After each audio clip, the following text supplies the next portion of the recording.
before I begin, let's all think about a positive experience you've had recently. And when you think about that experience, think about what made it positive for you. And while you're thinking about that, let me tell you a little bit about, as this rolls nicely into my bio, a trip I was recently on in Africa. And my moment for me was I was in the Namib Desert, which is in Namibia, and we'd spent the day climbing these amazing sand dunes, and then in the afternoon we got to explore this canyon that was nearby. And we were just on our way back to the desert camp where we were staying, and a few of us decided we'd like to get dropped off by the gate of our desert camp and walk back in maybe a couple of kilometers before we go back, because the sun was just about to set and we just wanted to kind of absorb where we were and have a moment, because the days are kind of busy when you're on one of those tours. So, you know, this is a picture I took as I was on that walk back. And the moment, the reason why it resonates so much with me is because I'm surrounded by this natural beauty, and there's this calm. I'm so far away from the hustle and bustle of my regular life. I have a moment to reflect and really look inside of me and outside of me, and those kinds of moments really rejuvenate me as a person and build me up and make me ready to take on my next adventure. It got abruptly ended, my peaceful reverie, when the hyenas started howling behind me, so I kind of hurried up and caught up to the people behind me, but that didn't spoil my positive moment. Okay, so that's a positive moment that we've had an experience. I want to turn the tables now and think about a negative experience that you've had. And again, when you think about it, think about what was it that made that experience a negative thing for you. So for me, I'm switching gears here a little bit. I have to admit, I love my car. I've only had two in my life, and this one I bought a couple of years ago. It's used, but I'm the kind of person who keeps a car for a long time, so I want to buy a good car that's going to last me 10, 12 years, whatever. So when I make that kind of purchase, I'm always a little bit anxious. It's a little bit of money, you know, you got to make an outlay. It's a considered purchase, and I want to make sure I'm not that much of a researcher in my personal life, which is kind of funny, but I always get a little bit nervous about, am I making the right kind of decision? So thankfully, with this, I haven't had a moment of regret with the car that I bought. I love it. Every time I get in it, I think, yes, I love this car. It was the car I was supposed to drive. It feels like it was designed for me. So while I do love my car, I try every now and then to sort of give back to it. So once a year, I schedule detailing for it, because, you know, the dust starts to pile up on the dashboard and things like that. So earlier this year, there was a Groupon. So for a new car spa that was up close to the offices where I work in St. Jacobs, and I thought, oh, that's convenient. There'd been an article in the paper recently talking about the great service that it had and things like that. So I thought, oh, this is perfect. It's a good deal. It's close to me. It's convenient. It's getting good reviews. I'm going to sign up. And I had a friend of mine at work also sign up with me so that we could take each other for our appointments. And it was no fuss, no muss. So the first little hitch was, it took us 2 to 3 months to get an appointment. That seems a little excessive, right, for a car detailing? But then we thought, well, it's okay. It's because it's, you know, got a lot of press right now. People are really, you know, we're part of the tribe that's going and trying this new car spa. So then the day finally arrives, and I drop off my car in the morning, and they say, well, can you pick it up tomorrow? Not really, no. Can you have it done by the end of the day? And so, yeah, we negotiate a little bit, and yep, I can have it by the end of the day. So I get dropped off at the end of the day, and I can see the guys still sort of finishing up the car and everything, and before I go in and settle up with the guy behind the desk, and I get in my car, and it's all nice and shiny and stuff inside, and feeling okay. And as I drive out of the parking lot, the sun hits the windscreen, and all you can see are the circles where they were washing my car windows, and it must have been a slightly dirty rag or whatever. But in that moment, my expectations, my positive experience that I had been building up was gone, just like that, and it wasn't coming back. I'm not going back to these guys. I'm not going to recommend them. And it's just that switch that can be flipped that can make or break a positive experience. I've been going in, giving them the credit for, oh, it's okay, I'm going to wait 3 months. Oh, it's okay, yeah, you can take the whole day with my car. But as soon as that moment hit, no, I didn't forgive them those other two things, and it compounded my experience and really let me down. So why is this important? Why are we talking about this? Well, we all have good and bad experiences, but as designers, we aspire to create only those good experiences that really connect with our users, our customers. So what I want to talk about today is how to actually deliberately design good experiences.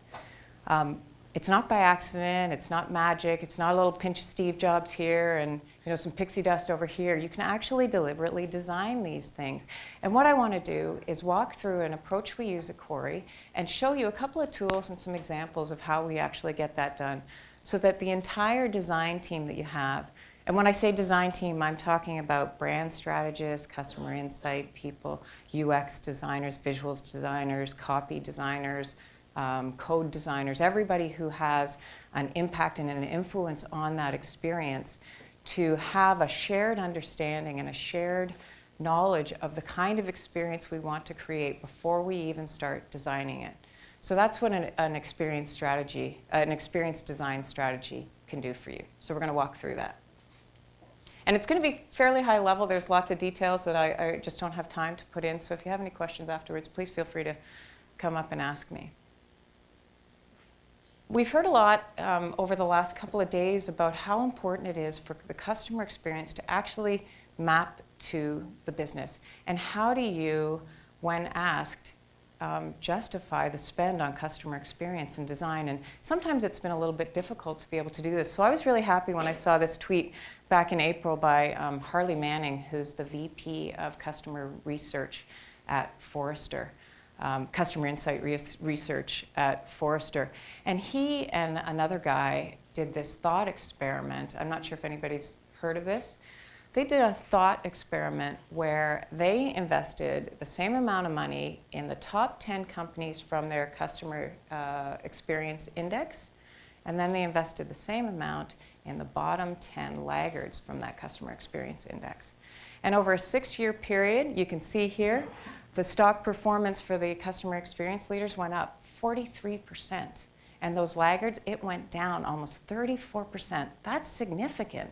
That actually means in that 6-year period, you would have more than doubled your money on your customer experience investments.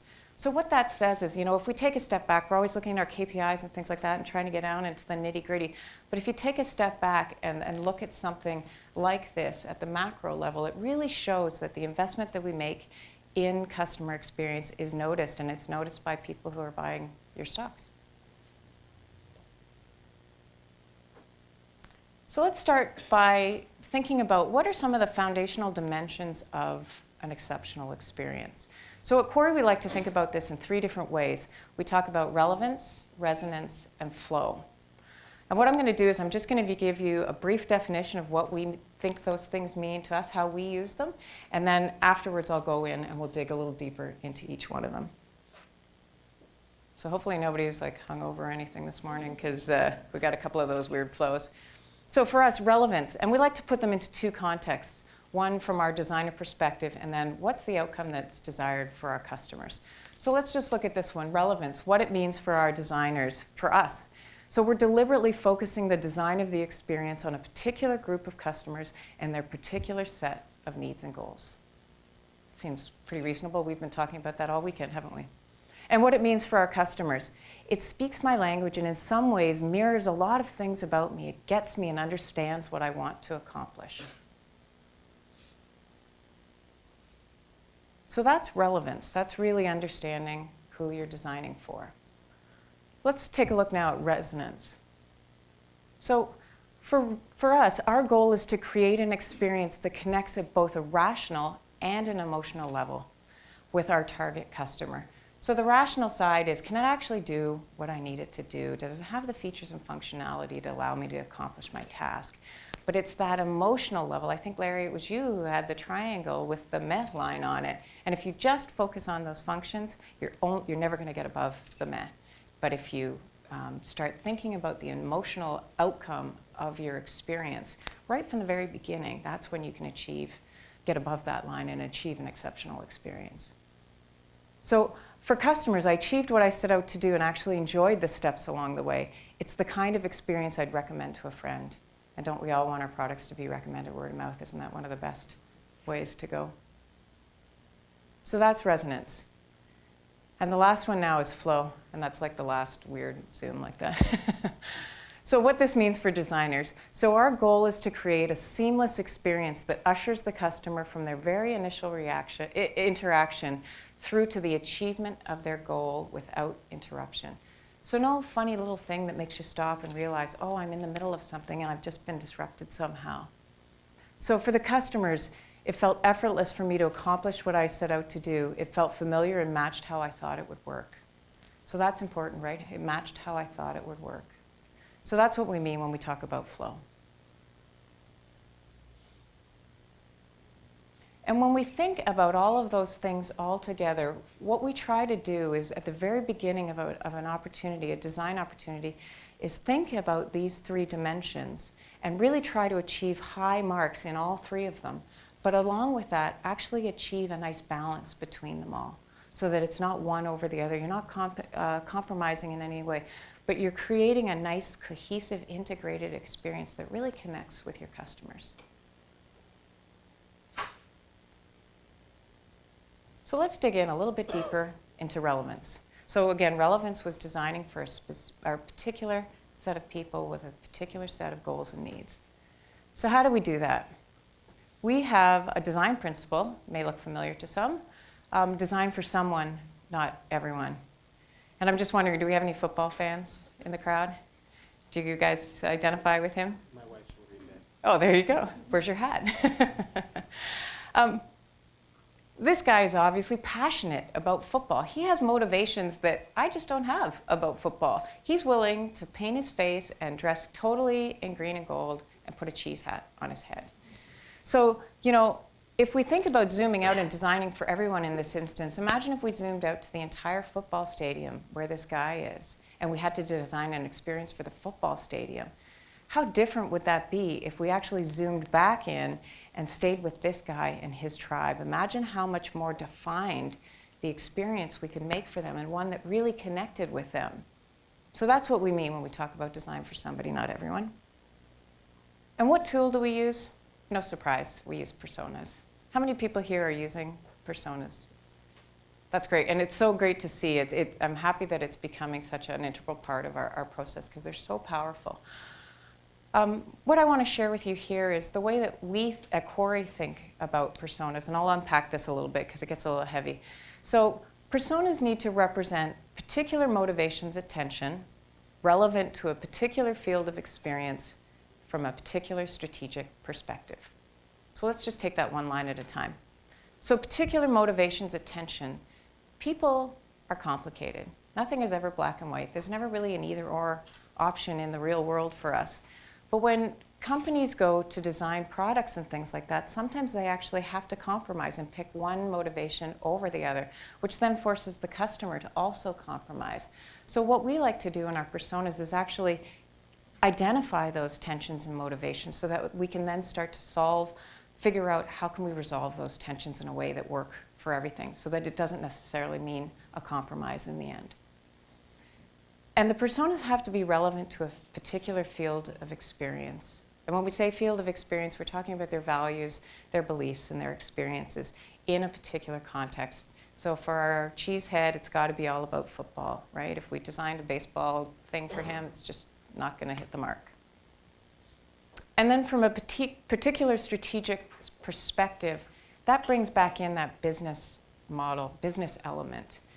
We have to understand where the business sits, where the business, what the business attributes are, where the business thinks it's going. We have to understand all of those elements to be able to craft a persona that also fits within those parameters. Because if we actually did a set of personas for the competition, they'd be completely different because the context is actually completely different, even though it's the same field. So that brings back the loop of the business strategy as well. So let's dig into a couple of examples that we've been working on recently at Quarry. So we work with a large agricultural equipment manufacturer, and if I just said green, might bring a couple of ideas to your mind. So our client was in an interesting situation where a smaller company was coming in and really taking over a part of the market for part-time producers, people who aren't the large-scale farmers, but the ones that maybe have a job in the city and then go back to the farm and farm. So there's a little bit of a mix and match in where their income comes from. So they hired us to go out and do a lot of contextual inquiry. And what we discovered was this set of part-time farmers, we actually identified 6 distinct segments within that market. And the interesting thing was, our client had always just thought of them as one big homogenous group of, and they kind of called them hobby farmers, which really was not. We had called one of our, the people we talked to, one of the farmers, a hobby farmer. That's not the label that they would have ever used for themselves. So that in itself was enlightening. And what happened during that process, because we came up with 6 different personas, we ended up uncovering what we like to call shadow segments. And those are segments that had been covered up by shadows and maybe by the way that the company had traditionally thought about their customers. And we brought them out of the shadow and into the light so that we could then start thinking about them and designing things that map to their goals and needs. So I'm sure everybody's fairly familiar with personas, so I won't go through these in too much detail. But I did want to just point out one other thing that we like to do at Quarry is set a consistent frame for the narratives that we create, so that when you look across the 6 personas, you have the same frame all the time, and that makes it easier when you're reading the narratives to pull out those differences that make differences between the segments. So in this case, we actually mimicked the season, the farmer's season and their work season and how they do it. So you can see where we begin at the tax buying season and maybe they're thinking about buying some new equipment or changing crops or whatever. And then the pre-season where they're fine-tuning all their machinery, making sure the fleet's up to ready to go. Mid-season when they're checking to make sure all their crops are on track with where they need to go. And then thinking about harvest at the end. So that puts it again into that field of experience, and it really pulls out things that are meaningful to our personas. And you can also see down at the bottom, or all throughout actually, we have those indices where we've marked people's preferences by segment. And what we did was we actually included the other answers for the other personas so that you could instantly compare, well, how is Trevor reacting to another one in a different segment. So those are the kinds of things to think about when you're designing personas. Just one more quick example. I won't go too deep into this one. We have a client, leading industry client in the network security and firewall management space. They were also in a similar situation, industry leader, but all of a sudden, there are these younger, newer, nimbler companies coming up and starting to take over some of their market share. And they realized that they'd been doing the same thing the same way for a long time and really needed to kind of shake it up a little bit. So they hired us to, again, go out and discover who they're really designing for. And we came back, and we surprised them a little bit. I think they'd always thought, well, their target system administrator, the guy that they're designing for, this is true, they're really these smart guys who understand the system and know exactly how to make a totally secure network infrastructure for you. But at some points, sometimes they would actually put security first over everything else, so the needs of the business and everything.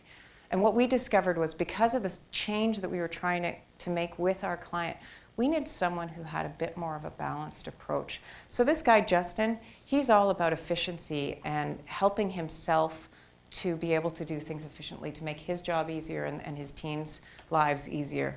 He's willing to try new things, and he's able to balance the needs of the security that he has with the needs of the business so that the business can actually run smoothly and efficiently as well while he is still keeping the security of the company safe. So you can see, again, we have the scales there to show their preference along certain attributes. And then when you see the suite of personas, you can compare them and see how they're similar and different. And then again, the narrative. We all know this. You have to put the key elements of what makes them who they are into those narratives so that they really resonate and create a full picture.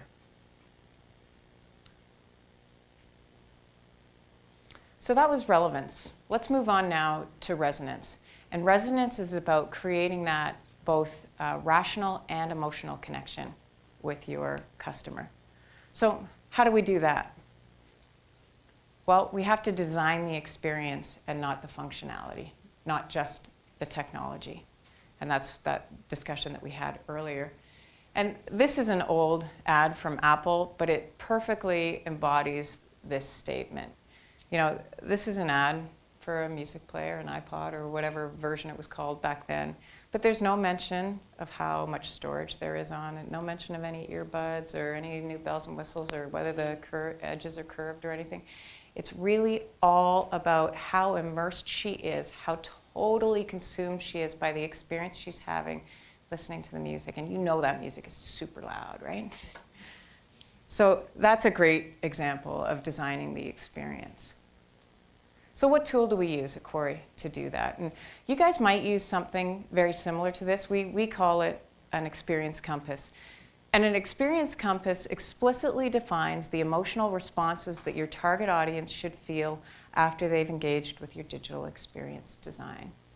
So what this means is before we even start designing anything, we are already deliberately thinking about how do we want the customers to feel after they've engaged with our product. So let me just show you a couple examples again, and you can get a better picture. So here's a compass. Typically, we have maybe three to five. For FedEx, we actually had 7, which got a little bit more complicated, but we like to work with 3. And what happens is now that we have our primary persona and we understand their motivations and their goals, what we can do is now start expressing those things in the emotional attributes that we want them to feel. So these things are coupled with Justin or Trevor or whoever our primary persona is. And what we want to do is make sure that the design is always promoting one or some of these. So let me just walk through this one for you very quickly. This is one that we did for a security software company in Silicon Valley that makes like antivirus and malware and things like that.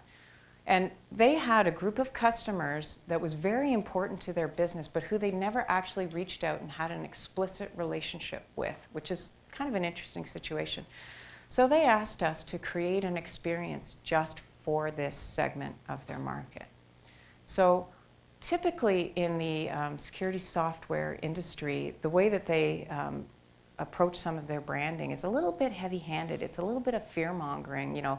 Be careful out there. There are bad people out there who are going to steal your identity, and watch out for that malware, and don't click that button. And we didn't think that that was the way to go at all. How does that start to form a relationship with these important customers? So we wanted to turn that on its end. And what we did was we thought about, well, what if we talked about how they could live their life, their digital life, to the fullest? So we thought about these attributes of uninhibited, where you're totally free to go out into the web and do whatever you want. And you can do that because you're well equipped. You're so well protected that you have the confidence to go out and be able to do these things. And then because this was a special experience, this wasn't something that just everybody could have. This was an exceptional experience for these people. So we wanted to make sure that we remembered to make them feel exceptional. I just want to show one more and talk a little bit more about a couple of different nuances with this. This is our experience compass for Justin, our system administrator. And you can see we're promoting him to be productive, confident, and engaged. And if you notice that blue circle, we've kind of made it a little bit oblong so that it's pointing more toward the productive.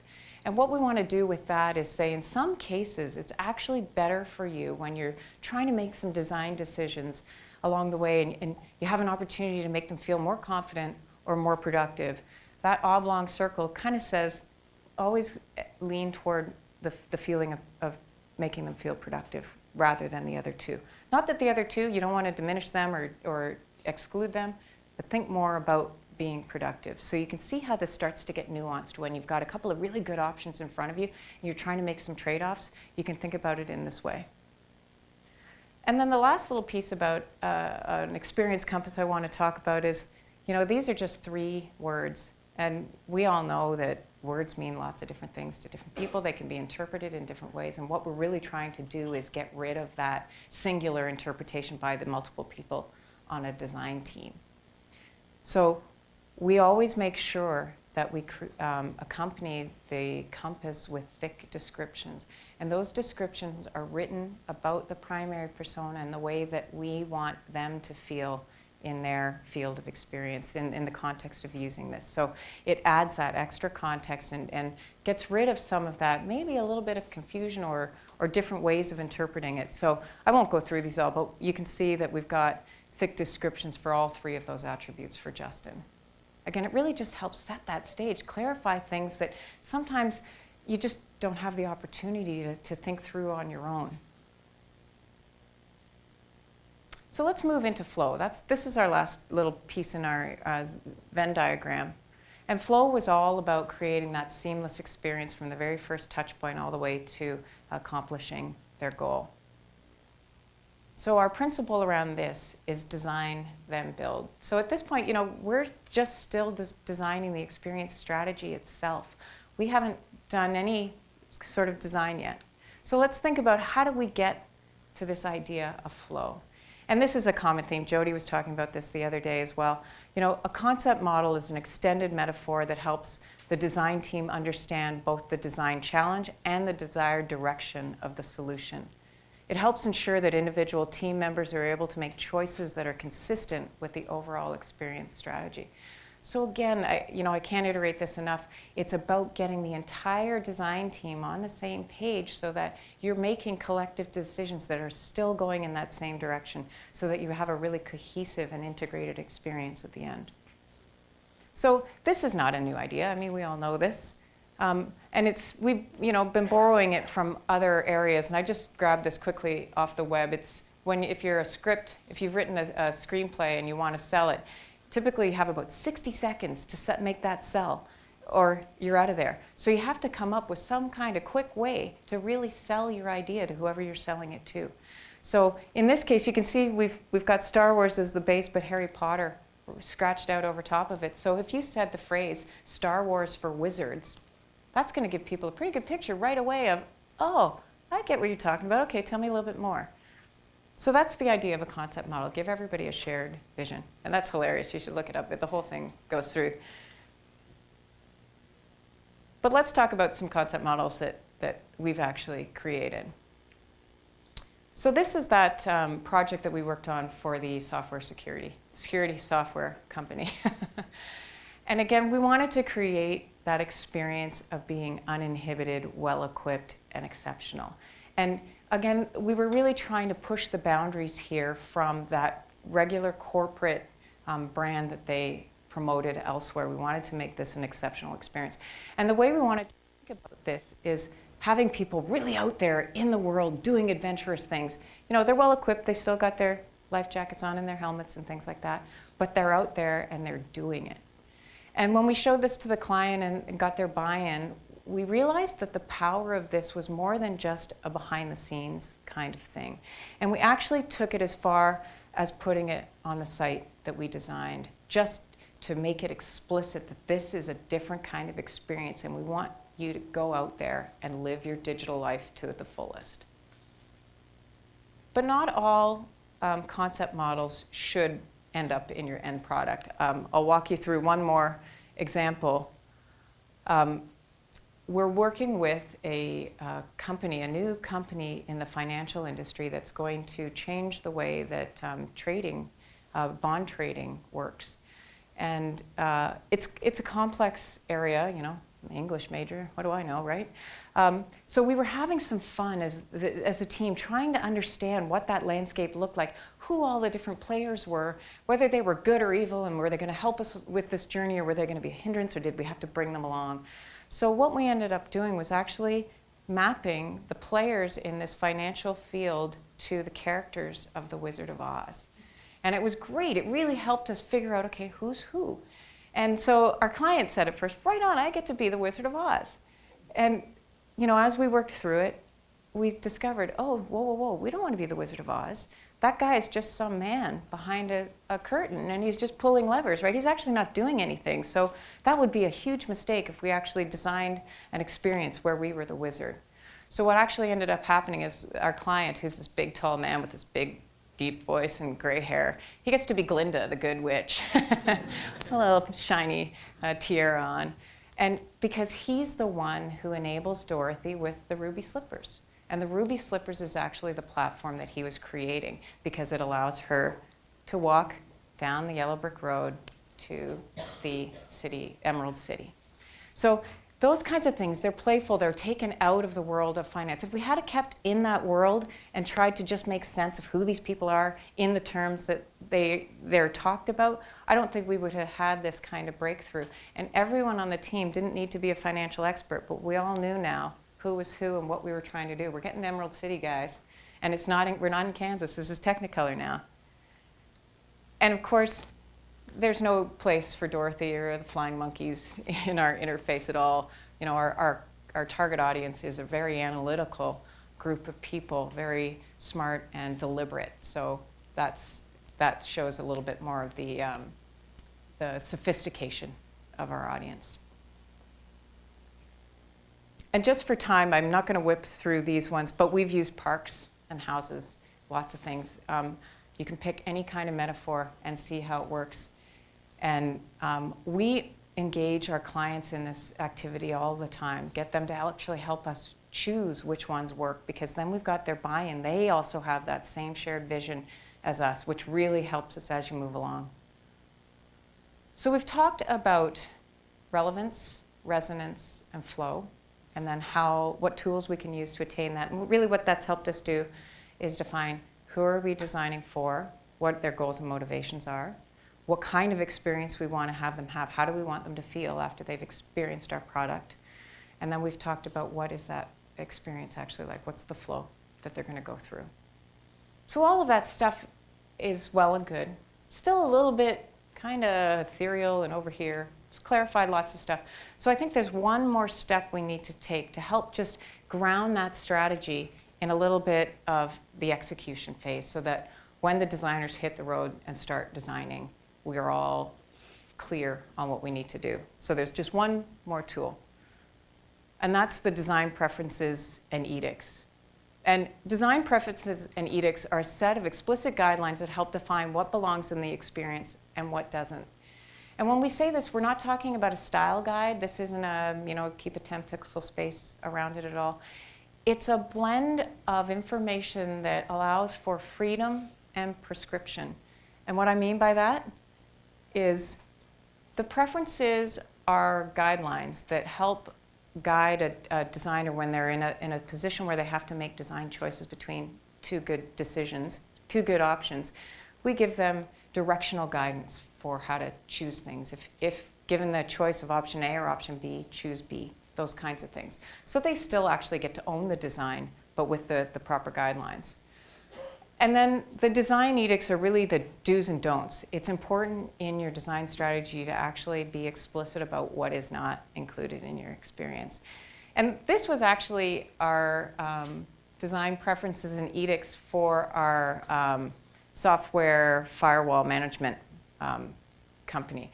And when we first got that gig, the product was an old kind of 80s interface, gray, a zillion icons on it everywhere.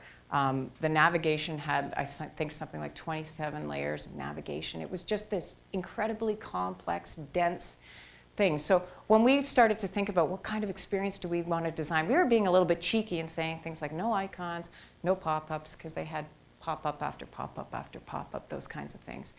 But then as we started to think about the experience even more, we thought, you know what? This is essential for us to keep in, even though it's going to make these guys that we're working with take a step back. It's important that we actually be explicit about these things, or we're just going to slowly end up back to where we started, and we're going to have maybe not gray, but maybe we're going to move it to a different color, right? And we really didn't want to do that. We wouldn't have been successful if we had.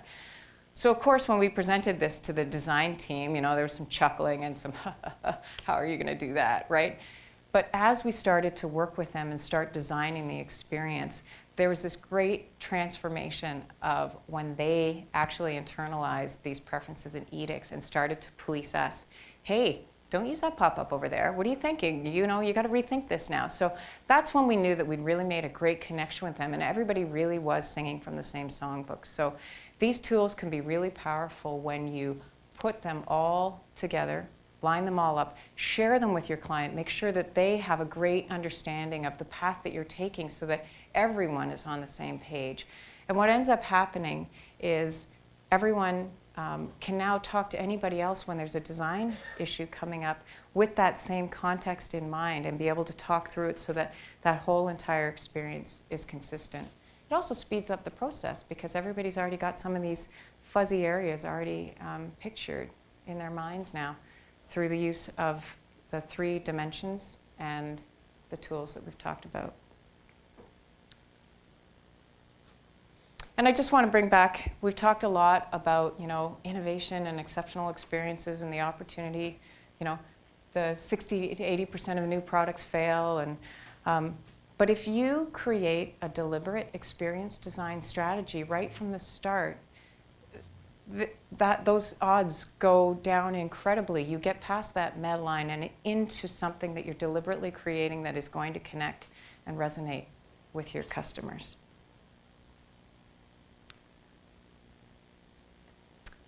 One last note, at Quarry we have a series of guides called the Savvy Marketer Guides, and we have a couple of, there are ones about modern email and ones about responsive design. And we're almost done the one for crafting an experience design strategy, and of course it's not done because I'm standing here without them. But what I would like to offer is, I went through that quite quickly at quite a high level, and there's lots more detail to dig in, and if anyone is interested, please send me an email and I will make sure that you get a copy of that hot off the presses. And that's it. Thanks very much.